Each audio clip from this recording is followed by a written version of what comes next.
Boleh tak duit zakat mal tu dibelikan sebahagian untuk makanan, bukan diberikan dengan duit? Sebenarnya bergantung kepada tujuan jemaah. Tujuan zakat mal ni, kalau kita memberikan zakat mal kepada seseorang, kita lihat siapa asnaf dia. Kalau asnaf dia ni adalah orang yang amanah dalam menggunakan zakat mal, kita bagi duit. Boleh jadi nanti digunakan untuk perkara-perkara yang important. Cuma kalau seandainya kita bimbang ni, kalau dibagi pada bapak ni perokok tegar, nanti dibeli beberapa slot rokok, kebetulan dapat duit sekian juta, kebetulan ni bila lagi masanya aku beli rokok murah, kalau beli banyak kan murah, betul kan?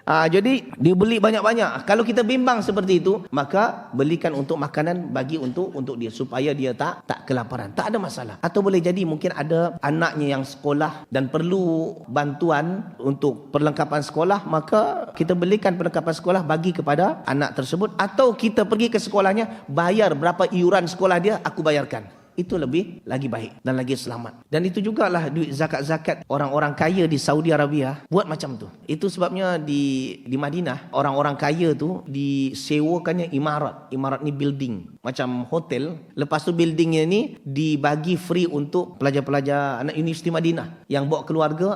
Itu semuanya duit zakat tu jemaah. Dia tak bagi kepada orang, tapi dia disewakan building ni dan dibagi free kepada siapa pelajar-pelajar yang tinggal di sana. Maka duit zakat mal pun boleh di sana, termasuk fi sabilillah. Allahu taala alam.